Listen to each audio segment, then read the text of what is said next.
Hello world, this is Jeffrey, JGB 14.6 Blake for Team Level 5, and we are joined by Harrison Todd Grandish. What's good, world? So Harrison's coming to us to discuss the deck that he won a cup with this weekend. As you can see on your screen, that is Spiritomb boys and girls. One of the sweetest decks. Definitely the best single prizer deck out there right now. Me and my friend Michael White have been working on this deck for a fair while now, and he had success with a very similar list yesterday, or not yesterday, but the cup prior on Saturday. This list came from our Sunday cup, and very small changes, and we both played a similar list both days. I went in on Saturday playing a Frostlass build, whereas he played the Weavile build, and you can kind of see he had better results and then I had better results, so the Frostlass one's a little bit subpar in contrast, at least in my perspective, since Frostlass only covers one matchup. Mm-hmm. And well, two if you count Blisseyflon, but that's... I was going to say one and a half. But yeah, 1.5 matchups. Tomb does well enough against Blisseyflon anyway, so... But yeah, so we decided on Sunday that was kind of the list that we're going to stick with, is the Evil Admonition Weavile focus build. And this is the result that we have right here. And so Jeffrey will go over the list there with you guys. Yeah, let's do it. So the first card that we're going to look at is actually Sableye, of all things, with the Mirror Gem attack. And... Harrison mentioned to me before we started recording how awesome this card can be for just kind of setting up your numbers, right? That 10 damage may or may not even stick, but then, you know, even if you're playing against a healing deck, no matter what they do, they're going to have 8 damage counters on them, so 80 damage coming back into your turn. Yeah, which hits math with either the Weavile or the Spiritomb. So it's super helpful. Bringing a tag team below 200 is just really important. Yep. And that's what we're going to talk about next. So we've got the Sneasel from Celestial Storm. Beat up is super good. Yeah, giving you that option for an attacker if you can't get to your evolutions for some reason. Mm-hmm. Yeah. And it's searchable with Professor Elms. Elm Lectures. Mm-hmm. Which, is this the only Weavile, or the only Sneasel that's searchable with Elms? I believe so, but it's also, like, undoubtedly would be the best, regardless. Sure. Beat up used to be the meta card back in the day. So it's kind of it's cool having a shout out to something I played back in Neo format back in the day. Nice. So it's cool seeing that card, just that same picture too, just looking back at me and be like, yeah, I played this back in the day. And then, of course, Sneasel evolves into Weavile with that Evil Admonition ability that is, or not ability, attack. It works off abilities. True. It's nuts. And it's absolutely nuts. Dude. Yeah. The card's so good. So, I mean, the only, like, big deck out there that doesn't see a lot of abilities is, of course, Reshi Greens. And Guardy. Oh, okay. And Guardy. But... you know, everything else, there's abilities all over with the Dene and Malamars and Jirachis, Mew Mew. Ninetales. Yeah. The list goes on. Naganado, GX, yep. Or Non. Yep. Yeah, like, resetting whole Marshadow, like literally everything. Everything has an ability that's in decks. Right? Heatran has an ability. Oh, yeah. So yeah, Aura. Their Aura's got abilities. We're basically, Evil Admonition hits hard in today's meta. Oh, free. Yeah. And also, then, of course, it also has another attack too. Puts your opponent to sleep for 10. Oh, true. Can be clutch in certain matchups when you're needing to slow play things. I assume it's pretty decent. Yeah, I guess that'd come into play, like the situations where you don't You're against have like a green stack or something like that. Okay. Well, the greens could get a switch, right? They can, yeah. But they might not have an attacker on the bench. True. Okay. And I mean, more importantly, it gives you a minute to up that damage on your Yeah, your forcing options out of Spiritombs. your opponent. Yep, exactly. Cool. Speaking of which, Spiritomb. So we've got this building spite ability that lets you just damage yourself for 10 every turn. And it's like, why would you want to do that? But then the attack is tied in there, very, very clutch. You do 10 damage, but 30 more for every damage counter on you. So as you damage yourself, you're bumping up your damage. You get 5 damage counters on there, and you're doing 160. Yep, 160 full damage on your tomb. Because he only has 60 HP, which is searchable with Elms. And then you also have Hustle Belt. When you have 3 or less damage counters on you, you do 60 more. So like a max damage tomb is doing 220. And that which is insane. Is insane. On a single one prize energy. basic with 1 energy. Yeah. Yeah, And granted it's a little bit of time to set up, but like if you think about you go in with either a Sableye or you're knocking out a Jirachi with this first Spiritomb, you've got like 2 others sitting on your bench that are building Spite, and then you come back in next turn, you built Spite another time or so, and you'll see other cards we have to manipulate here in the list to get the damage built up on that Spiritomb faster. Yep. So, well, I'm just gonna skip to it. Jynx here, we play a 1 count with the Ominous Posture ability. Strange name, but whatever. It lets you move a damage counter from one of your Pokemon to another. So the way that reads for this deck is basically, if you need more damage on a particular Spiritomb, Jynx is here to help. And if you need to just store some damage somewhere to distribute later, well, Jynx can help you with that too. If you need a dodge spell tag, you can do that too. Yep. And then we have Jirachi with that Stellar Wish ability, just helping us set up, helping us smooth over the consistency of the deck. You wanna get a first turn Elms to get 3 or so Spiritomb into play. So just using the Jirachi engine is one of the best ways to get into it. And then finally, we play a copy of Mew with Bench Barrier. Clutch. So you don't want people So to be good. able to do damage to your bench. Yeah, you want to dodge all the spread that you can. Like, assuming a Giratina Garchomp would be able to snipe a tomb that has 2 damage on it, that would be a free prize, and you want to be able to avoid that. Yeah, definitely. That's like the only major snipe outside of Pikaram's GX attack, but you don't want to just lose to a random spread option that somebody might have in their list. Sure.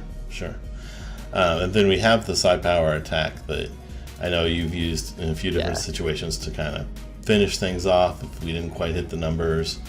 Yep. It sometimes can be nice to just put some damage on something like a Reshazard that's on the bench before it comes active. It might have some, they can't heal on the bench for attack. A lot of the tag team decks with the potions and stuff like that. So it's kind of nice to just damage the bench before they come active, if you need to. Makes sense. And then we're just going to tear through some of these trainers. We've got 4 custom catchers because we want to be able to gust in a format without Guzma. Gosh, gusting's so good. We've got 3 Pokégear, again, finding those supporters, finding the Elms for turn 1, finding other supporters down the road. You need to hit a draw supporter, you need to hit one of our other kind of special supporters. Yeah, exactly. We got that. And then we have 3 Pokemon Communication, because, a lot of our deck is 60 HP basics. About half, I guess. Yeah, it's kind of a 50-50, but you also have to dig or be able to get, say, in a matchup where you need Sableye, Pokécom lets you get that. Jynx is not searchable with Elms, so it lets you get that. Jirachi, if you didn't hit a consistency engine early on, so you can Pokécom back one of your other Pokemon into getting a Jirachi. You play a decent count on the skateboards and switching options, so getting that is pretty good. Yep. Speaking of which, we have 2 Switch and 3 Escape Boards. Switch obviously can switch anything around. I think everything's got a everything's got a 1 retreat cost, so a single attachment's fine. So you don't need a whole lot. Like, granted, you want to have an energy attachment every turn to attack, but if they don't take a knockout, you can have an energy for the next Pokemon that you might need to retreat into and whatnot. So sure. It's pretty nice. And I'm assuming most of the time Escape Board ends up on Jirachi. Yeah, most of the time, There's some circumstances where I'll just utilize a Jynx as a pivot or a Mew as a pivot. Even I put it on the Weavile TEU, but it's whatever the circumstance. Like, this deck's so flexible. Literally everything in the deck has a 1 retreat cost, so it doesn't matter what it ends up on. You just would like it to not be on a Spiritomb, so you can put a Hustle Belt on it. Right.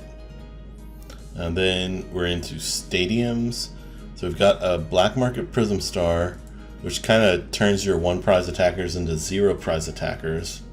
Yeah. When it works. Yeah. When it works. It's getting that to stick in this format. There's so many stadiums. Everyone's playing for, like, you've got to out other players, Silent Labs or not Silent Labs, Lysander Labs or Power Plants or Hearths or like Viridian Forest. There's so many, Thunder Mountain, like there's so many things that people play, or so many stadiums that people play, that it's so seldom that this card sticks that it's probably better off being another Shrine or Viridian Forest or another stadium of your choice. Or there was you were talking about a tech Pokemon that can kind of make the Mew Mew matchup better. The Latios? The Latios GX, it could be that too. Yeah, it's definitely a flex slot.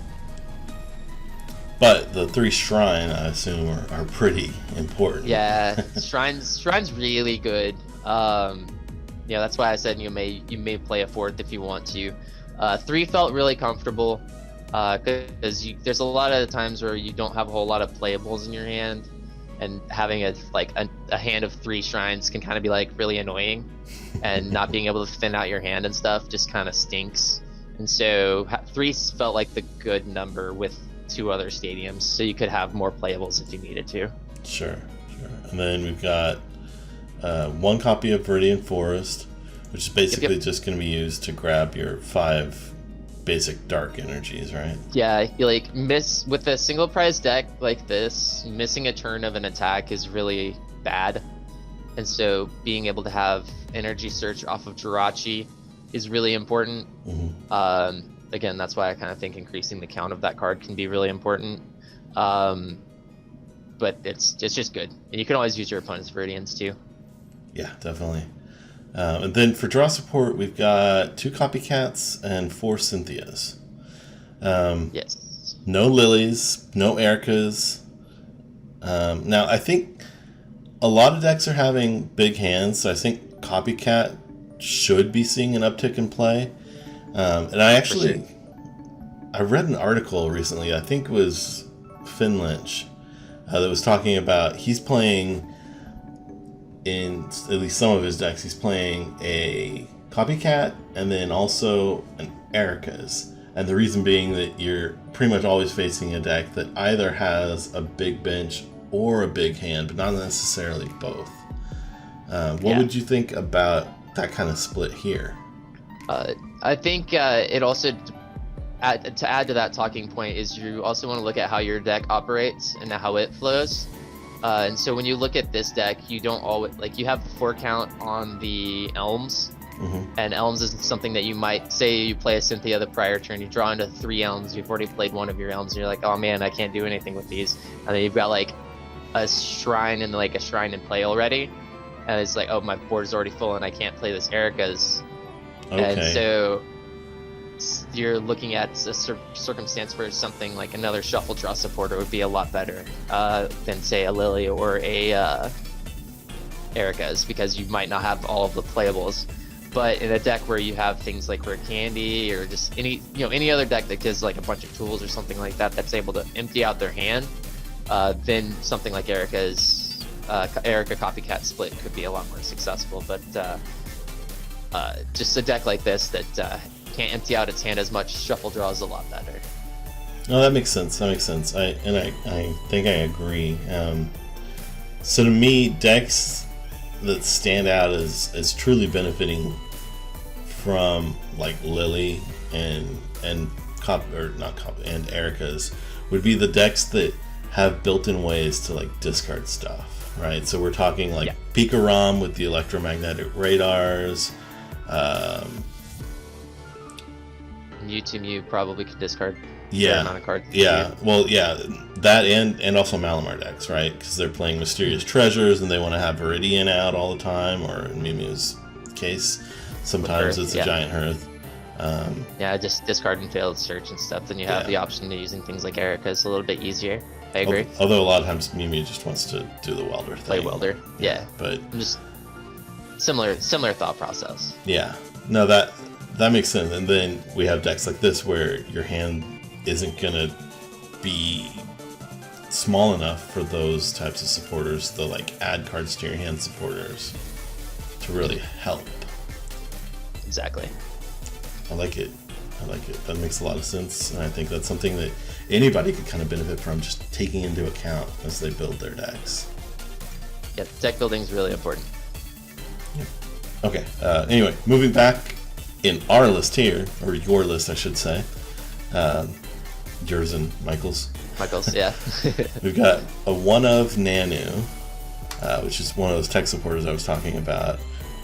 Fifth. It's essentially a fifth attacker for your fifth tomb if you need it to be, or if you have built up damage on a Spiritomb and you want to get a really fat attack off with a Weavile, you can change it into a Sneasel, evolve into a Weavile, move a damage over with Jynx, and then put a Hustle Belt on that Weavile, and you just smack for like 310 or something. Yeah, just large numbers. That could be really nice. Yeah. Weavile just comes in. I didn't do it this weekend. I wanted to, but it was almost on the cards. I like it. It was almost on the table. I like it. And it was prized though. You mentioned, well, that's going to take it off the table. It was actually my literal last prize. And then, of course, Professor Elms, you mentioned, is like probably the supporter you want to play like as soon as possible. Yeah, your turn one supporter if you didn't already open with a bunch of Pokemon. Which, like, you have so many playable Pokemon. Everything except for your your two evolving Pokemon are basics. So if you see Pokemon, you can just play them down. Not that I advise you always doing that, but a lot of the times you can. Sure. And then we have 2 copies of Red's Challenge. Now, this is a card that's not seeing very much play. Best card, dude. Card's nuts. Like, you have to... The way I like to look at it is it's the 5th and 6th custom catcher. Okay. Because if you're able to dig for it with Pokégear and Jirachi, say you already have one of the custom catchers in your hand, then you can just find the reds or draw into the reds and you're just good to go, because then that turns into a gust. And we've been, and everyone's, a lot of people are like, but it's your supporter for the turn. So is Lysander. So is Guzma. Yeah. So the argument is not valid that it's your supporter for the turn, and it gets anything from the deck. Like if I needed a Shrine, a Rainbow Energy, a Jynx, a Weavile, another Tomb, like if it's whatever you need it to be, and it's a discard outlet, so you can get rid of Elms that you've already played. It's just such a great card, and I like having it as a 2 count because, like I said, it's a 5th and 6th count on your custom catchers because Gusting's so good right now. Yeah, definitely. I play one in my Mew Mew deck, and I love it for all those same reasons. Helps to discard, helps to get what you need when you need it. If it's a turn, you can skip weldering. Like, yeah. So given the option, if you don't need any other pieces, and you can't get to those pieces, it's literally the best card. Then it's the card you need it to be. Finishing things off, we already talked about the tools down here, the Escape Board and the Hustle Belt. So the last thing to really look at in the list itself is the energy count. We've got 5 basic dark energies and 4 rainbow energies. Yeah, buddy. So the rainbow, obviously, go in, activate Spiritomb, help him build up the damage counters a little bit faster.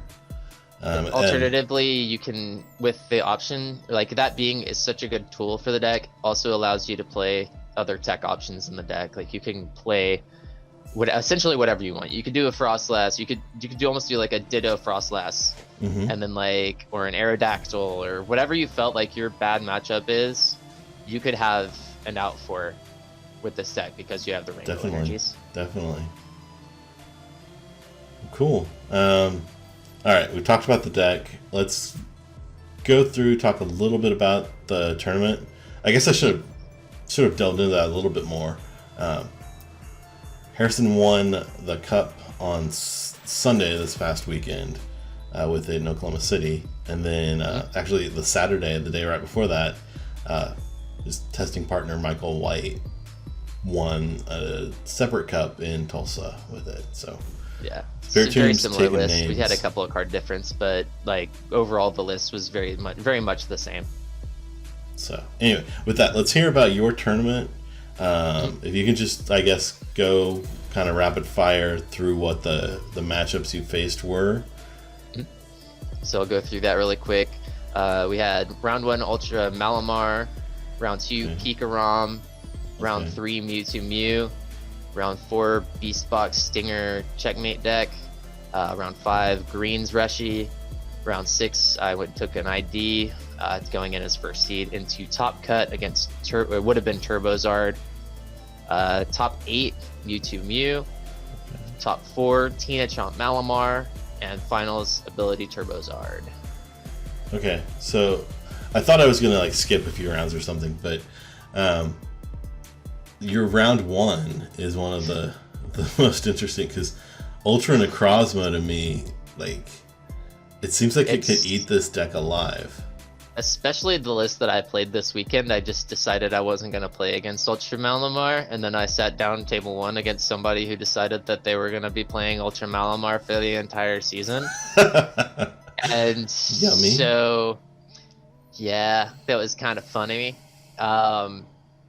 But he won the dice roll, and he started Jirachi, Stellar Wished for a Hapu, played said Hapu, discarded the note card I recall off the top, like the first card the top of his discarded cards was a Gengar Mimikyu, and so like he didn't want to put that into play. No, because that's literally literally giving cards. you That's the freest thing, and I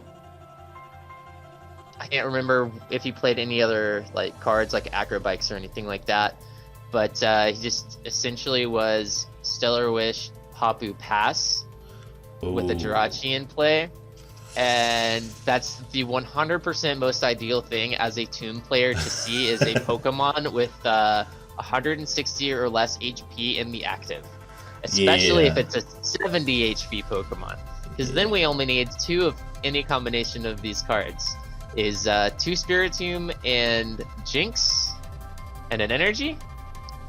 Well, I shouldn't say 2 of any combination, but 2 specific cards, or a Rainbow Energy, and just a Rainbow Energy. A single Rainbow will get it for us. Wow. But I had a Pokécom, Elms, and a Dark Energy in my opening hand. Okay. So when I did and I had a Cynthia, so I was just like, all right, there's 2 options. Did I prize my Jynx, and do I need the Cynthia for the Rainbow? Or do I just play Elms and just, because I didn't have another Pokemon in my hand, so do I have to just straight up Elms to see if I have the Jynx? And I was like, you know what? That's the option I'm going for. I think you have to. I think that's like literally the best option. Yeah. Because literally if I play that Elms, I win. Yeah, I mean, because there's no guarantee that Cynthia is going to get you that Rainbow Energy. Right, exactly. There's no guarantee, but the Elms can guarantee the win from that point. So it's like, well, here goes the Elms, and then it's like the very first card I like was digging through, and I was like, if Jynx is in here, I win. And so it's just like, found the Jynx, slapped it on the table, and I was like, good game, bro. And so that just set the tempo for the whole rest of the tournament. So it was like, yes, I did it. And it's like, I dodged that bullet so hard. And like, the funny thing is like, Hapu's not a bad card, and you're like most often gonna hit something of what you need in something like that. So, you know, I like it was funny because he mentioned, he's like, I just threw this into the list, and so I'm just trying it out. And it's just like, man, it's sad that it didn't work out, because like that very well could have been like a Cynthia or something like that, could have got him what he needed to stay in the match and whatnot. But worked out for me, so I'll take it. You take those wins when you can, man. And like, it wasn't 100% that I was going to be able to get it either. So worked out. So that was dope. Yeah, yeah. Otherwise, I assume with Sky Scorching Light, like Ultra It's so Necrozma hard. seems like it'd be a pretty bad match. It's so hard. The only, and like spell tags too, and just Oh, having yeah. to dance around spell tags the whole time. It's a rough matchup, and like you have a favorable matchup up against a majority of the field, and so just having one bad matchup on a deck that doesn't beat everything else, like Malamar, I think is one of those decks that just kind of keeps every rogue deck out of the format, and it's really frustrating because like there's so many other decks that can just beat majority of the field and just, but they lose to Malamar. And this is another one of those examples. This Tomb. So you say you have a good matchup against the majority of the field. Are there any other like common decks that are bad matchups or? Be Mew Mew for sure. Okay. Because the cross division GX is just nuts, and it puts 200 damage counters on us, and that the Mew doesn't get around that. Like we need Choke back in format, guys. Bring him back. Special guest just for Spiritomb decks. Yeah, exactly. Like, can I get a reprint on that? That'd be sick. Okay, but so pretty much everything else. So like Pikarom, Ability Zard. What about Green Zard? Where they Green Zard's kind of an iffy. It's similar to like Green Zard and Gardevoir are both decks where you have to hit that Sableye to consistently win against them, because they're only going to be able to gust twice, and otherwise you're just going to be able to sit there, build spite, and there's a point where it's really funny. You can normally against Gardevoir you can't hit damage with Mirror Gem, but you can get a Hustle Belt onto it, and with Ominous Posture and Building Spite, you can get 5 damage counters onto the Sableye, and then you can start hitting 50 at every single turn with the Sableye against Gardevoir, and then you also have a Tomb just sitting in the back that can just one-shot it coming back into your turn. Nice. So it's like, if you get Sableye going against Gardevoir, it turns the matchup into a free matchup, and similar thing for Reshizard. Okay. So those are the two that you'd say Sableye is the most important? Yeah, absolutely. Okay. And it's also getting through against Turbozard, or sorry, Green Zard, getting through the Volcanions as quickly as you can is really clutch. But if they're able to just cycle like all their Volcanions, and then like if they have another attacker like the Victini, if they're able to go in with those 4 before going in with Zard, then they essentially just win at that point. Okay. So just like creating pressure and beating them before they can get multiple Volcanions set up is definitely the best thing to do. Okay, that makes sense. But it's not unwinnable. It's just like they have to draw optimal to make it optimal, essentially, right? To like be able to win consistently. But if they miss a healing turn, and like if they're drawing subpar, then you like essentially win it for free as well. Okay. And then so other big decks, we've got Pikarom. Is that a pretty good matchup? Oh yeah, super easy because you only need 2 ticks from Shrine, and you take out 2 ticks from a Shrine and 220 with the Tomb. Yeah. You've got Mew, so you don't lose the prize race. Okay. Weavile does a lot of damage with Evil Admonition because there's so many Pokemon that they play. All right, and that have abilities. Blacephalon, pretty much the same thing. Same you don't thing. even They have necessarily the need the Nagas. Shrine stuff. Right, because you can hit Oh up to yeah, it, and, man, all the Naga stuff. yeah, all the You're Naga just gonna abilities. Weavile's gonna go crazy. Yeah, Weavile goes in, dude. Weavile goes in. Alrighty. Okay.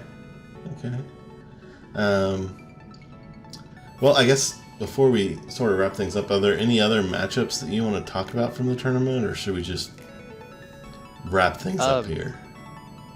I mean, yeah, it kind of, all of those things kind of apply. It's just, there are counterplays. It's like Malamar is really bad, but you can play, like some lists I've seen of Spiritomb are starting to play Lysander Labs. I disagree with it because it turns off your Escape Board as well as your Hustle Belt. Hustle Belt. but you don't need that in the matchup against Malamar. Okay. But that's what you use to dodge spell tags, which is cool. But I just don't feel comfortable with it because sometimes you might be forced to just play it so you can potentially draw more cards with like a Cynthia or something like that when you're trying to deck thin, and you're just locking yourself out of plays. But I think Dangerous Drill could be a sick option to kind of help that matchup. Similarly, I think it'd be cool to have a Farfetch'd in there. Take the just a random knockout on a Giratina and take the. Is this where the comment yesterday about "Don't tell me that the tech is far-fetched" came from? It's definitely far-fetched. I did not have the context there. I came into a conversation midway. And okay. Farfetch'd is definitely the tech, because like if so, the cool thing is like when you're against Malamar, like Giratina is most likely going to be putting damage on itself, and so Farfetch'd does 20 plus 70 and discards the tool before the knockout. So you dodge spell tag and you're getting a knockout, and so like Farfetch'd just does everything you want. Nice. And so like that can be an option, and I think it's kind of cool because like it's a free knockout on a Jirachi. Yeah. And you're not committing your big attackers, so it's a good card. And also, by the way, just can you bring one next time at league? So yeah, because I got rid of all mine with Bolt. I gotcha. It's a cool card. Dangerous Drill, Lab, and Farfetch'd are 3 options you have to help that. If you want to dodge the Espeon's GX attack, or tag team GX, and or the Sky Scorching Light, you can Latios GX and Clear Vision, and then you can dodge the spreading nonsense, and then you'd be like, alright, then cool. And so that's definitely a nice option. And it has free retreat, so you can get it out of the way after you attack with it against Malamar players. Yeah, definitely. Okay, cool. Thanks for coming on here. Do you want to give some shout-outs if you're inclined? Shout-outs to the Oklahoma scene for being awesome. Shout-outs to DZ Comics and Cena for running a really well-ran cup. Also to Team Level 5 for, being awesome and me being on there. And I'll let you do the plug for all the other cool stuff that we've got. If you're gonna pop that in. We'll throw that in here too, since you brought it up. If you want to play against Harrison and try to convince him that Spiritomb is not the deck, you can come here in just another week or so. We'll probably be starting up the next month of the Level 5 monthly tournament sponsored by Card Market. Basically, we get a bunch of people on, we do some Swiss rounds, we have a top cut. You have the option to play for free, or you can pay $5 and win some packs. IRL packs for that. Yeah. I've got, I have somewhere. I was about to reach over and grab the box I got with my judging, but I have a box that is specifically ordered for the packs for next month. Yeah. Unified Minds, it's always going to be the latest set, with the exception of Hidden Fates, because you can't get booster boxes of Hidden Fates. Right, that's a bit hard. Yeah. So we're doing that. We're going to start another one here in another week or two. And there will be links in the doobly-doo for you to sign up. And $5, and it's a pack per person that pays into the prize pool. Or you can play for free, see if you like it, and then maybe you decide you want to pay for packs next month. Whatever you want to do, we're glad to have you. So far in August we had 20 players. In July we had 20 players. Yeah. And then in August we had 44. And I'm just gonna hope that we can keep growing. I want this to become a actual way to get competitive testing in online. Yeah. And we've also got lots of solid players that are in these tournaments. And some people might not consider me that good, but you know what? Come at me. Yeah, definitely. Let's go. Yeah, we've got all kinds of people. I know I talked actually to Finnegan Lynch and Tate Whitesell this weekend. They played in our little one-day mini tournament, and Good they're players. both interested in playing more. So yeah, it's just going to get Join us. better and better. And then, you know, bragging rights. I know Igor Costa used to play in one of the online events, and I know your face just turned sour. Yeah, that's fine. Beyond that, it's fine. Yeah. All right. Anyway, so with that, come play in tournaments, link down below, and hopefully you got a lot out of this video. I think I really liked that discussion we had on the draw supporters, because that could be important for lots of different aspects. With that, we're done, and we'll see you next time. Peace. If you're in Europe and you need to pick up cards for Spiritomb, look no further than cardmarket.eu. They'll have everything you need.